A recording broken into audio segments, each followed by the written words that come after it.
I remember the first time I ever held my son. He was beautiful. There were no trumpets. I didn't hear angels herald his birth. There was no immaculate conception, but there must have been hay bales or something because he looked perfect.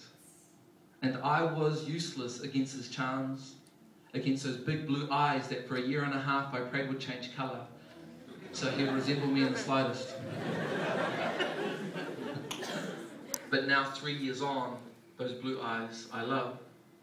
Scared. The first time I drove him home from the hospital, I would have made nanas look like boy racers. I was that careful. So convinced that my son was different, that he was special. I'm sure every parent thinks that. But they're wrong, my son is special. Yeah. I always thought of my son as a miracle child because despite the 3 times medical professionals advised he wouldn't survive, he did. Amazed at how something not even 12 weeks could be the most important thing to me, but he survived. The ultrasound revealing heartbeats because he was my miracle child. Someone at work tried to comfort me next to the photocopier of all things. She said, "Don't worry, Zane. Me and my husband had to go through 5 miscarriages before our daughter was born." I never forgot that. We named him Paora, a name translated from Maori into English meaning Paul. A name translated from Greek and Hebrew texts into our cultural context. Paul was an apostle in the Bible, who just like me believed in a God that would embody the body of a nobody and then deny a somebody so one day he would become somebody. We named him Paora, just to piss off every teacher who can't roll their R's.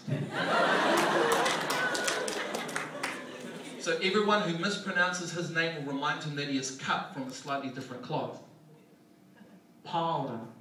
Not Paora or Paora, but the name given to him by my own mother's family, whose dark skin will remind him that he is still Maori, even if he needs more SPF than anyone else I know.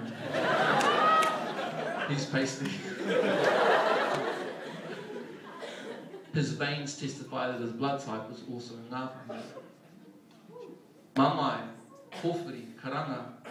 The first time his extended family extended their arms around his body was at a tangi. We played pass the parcel with them, and those blue eyes cut through the blackest of days, as if my son's rays reminded people of sunny days. He was healing in that place, tiny, at only 4 pounds 9, a reminder of second chances and new beginnings with his cries. Salty tears fell from wrinkled faces, and in grief and in redemption he was baptized. You see, every night before I put my son to bed, I put his head in my palm, I press his nose against mine, I inhaled and filled my lungs, and I think perfect, and I think charmer, and I think miracle child, and I think thank you God, he survived. My life was changed.